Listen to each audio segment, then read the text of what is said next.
Hello everyone. तो कैसे आप सभी, स्वागत है आप सभी का साइंस अड्डा प्लेटफॉर्म पे।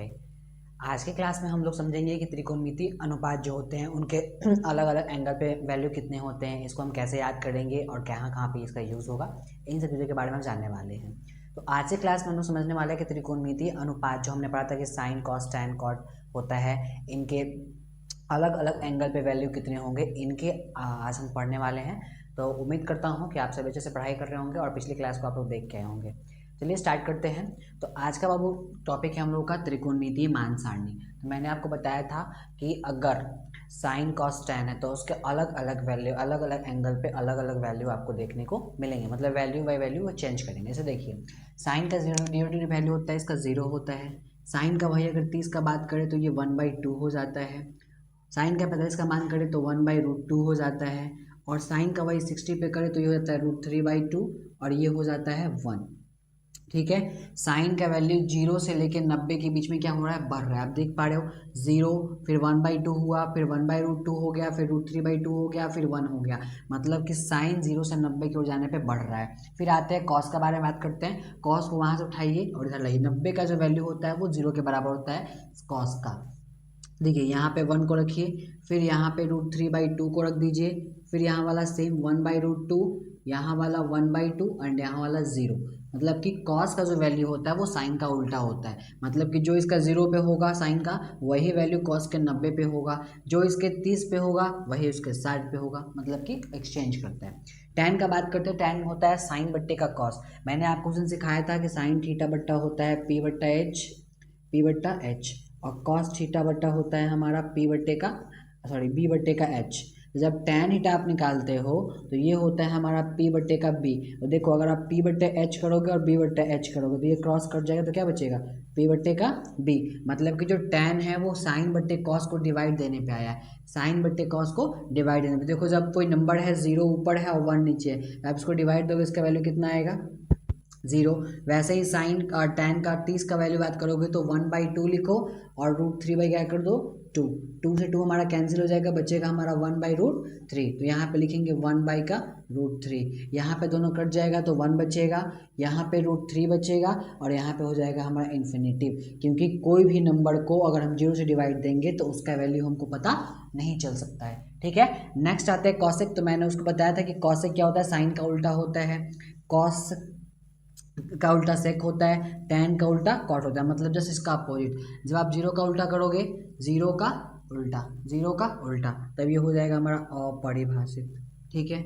1/2 का उल्टा करोगे 2 हो जाएगा, इसका करोगे √2 हो जाएगा, इसका करोगे 2√3 हो जाएगा और 1 का उल्टा करोगे तो 1 ही रहेगा। सेम इसको करो, ये 1 हो जाएगा, इसको करोगे तो 2/√3 हो जाएगा, इसको पलटोगे तो √2 ही रहेगा, √2 पर चला जाएगा और यहाँ पे करोगे 2 और यहाँ पे आ जाएगा हमारा इन्फिनिटिव। सेम इसके प्रकार से 0 का उल्टा करोगे तो इन्फिनिटिव होगा, 1/√3 का उल्टा करोगे तो √3 हो जाएगा, 1 का उल्टा करोगे 1 ही रहेगा, √3 का उल्टा करोगे 1/√3 और यहाँ पे इन्फिनिटिव का उल्टा 0। मतलब ये जो मान सारणी हमने लिखा, ये अलग अलग जगह पे आपको यूज करना है। ऐसा अगर कहीं पे पूछ ले कि साइन 30 का वैल्यू कितना होगा तो आपका कहना है कि 1/2 होता है। अगर आप एक याद करें तो साइन का याद रखो 0, 1/2, 1/√2, √3/2 एंड 1। अगर एक का याद कर लिए तो सेम ऐसे कॉस का पलटो तो 1 लिख सकते हो, √3 लिख सकते हो, 3/2, 1/√2, 1/2 एंड 0। फिर इसको आप डिवाइड देके लिखोगे तो 10 का लिख सकते हो। इन दोनों को डिवाइड दो 10 का 30 आएगा, इन दोनों को डिवाइड दो 10 का 45 आएगा, इन दोनों डिवाइड दो 10 का 60 आएगा और वैसे इन डिवाइड दोगे तो 10 का 90 का आ जाएगा। फिर मैंने आपको उसने बताया था कि साइन का उल्टा कॉसेक होता है, कॉस का उल्टा सेक होता है, टेन का उल्टा कॉट, मतलब उसी को वैल्यू को केवल उल्टा कर देना है। तो ये होता है हमारा त्रिकोणमितीय मान सारणी। अब कुछ नेक्स्ट इंपॉर्टेंट फॉर्मूला देखिए, अगर साइन थीटा है और इसका अपोजिट क्या है हमारा, कॉसेक थीटा है। साइन थीटा इंटू कॉस का वैल्यू कितना होना चाहिए, हमेशा 1, क्योंकि जब इसको पलटोगे तो 1/sin थीटा हो जाएगा। दूसरा, यदि अगर कॉस थीटा है और फिर सेक थीटा लिखा हुआ है, cos theta into sec theta, तब कितना आएगा, इसका वैल्यू 1। अब देखो यहाँ पे थीटा इक्वल होना चाहिए, थीटा अलग अलग नहीं होना चाहिए। ठीक है। फिर आते हैं, अगर टेन थीटा है और इंटू का कॉट थीटा है तो इसका वैल्यू हमारे पास कितना होगा, 1 होगा। मतलब कि जो त्रिकोणमितीय मान सारणी है ये आपके एग्जाम्स में हमेशा रिपीट होते रहते हैं, आपको याद रखने वाली। देखिए 90 को कहीं कहीं पे आपको π/2 लिखेगा। आपको पता है कि त्रिकोणमिति में पाई का वैल्यू 180 होता है। जब आप उसको 2 से डिवाइड दोगे, ठीक है, तो कितना हो जाएगा 90। तो इसको क्या लिखते हैं pi, pi by 2 means 90, that's mean pi by 2 means 90।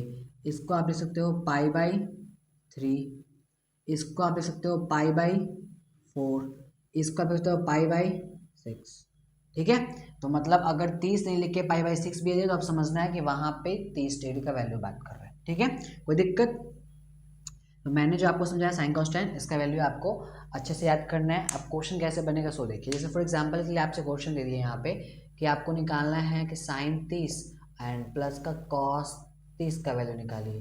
तो साइन 30 का वैल्यू अभी मैंने आपको बताया कि 1/2 होता है, 1/2 रख सकते हैं, प्लस कॉस 30 का वैल्यू कितना होता है √3/2, तो √3/2 रखेंगे। 2 का एलसीएम लोगे बउआ 2 होगा, 1 प्लस का √3, और यही हमारा क्या होगा आंसर होगा। मतलब कि आप अगर त्रिकोणमिति मान सारणी आपको याद है तो आप अच्छे अच्छे क्वेश्चन को बड़ी आसानी से कर सकते हो। ठीक है, तो आई होप कि मैंने जो आपको समझाया वो आपको समझ में आया होगा। त्रिकोणमितीय मान सारणी हमारे एग्जाम के पॉइंट ऑफ व्यू से बहुत इंपॉर्टेंट है, तो प्लीज़ इसको याद कर लीजिएगा। मैंने आपको बताया कि अगर आप साइन का याद कर लोगे तो कॉस का हो जाएगा, कॉस दोनों का याद हो जाएगा तो फिर टेन का हो जाएगा, फिर वो तीनों का उल्टा कर लोगे तो पूरा सारणी ही आपसे याद हो जाएगा। तो मैं आपको आग्रह करूँगा प्लीज़ इसको पढ़ के जाइए, एग्जाम्स के लिए बहुत इंपॉर्टेंट है। तब तक के लिए मिलते हैं नेक्स्ट वीडियो में, ऐसे ही मिलते हैं।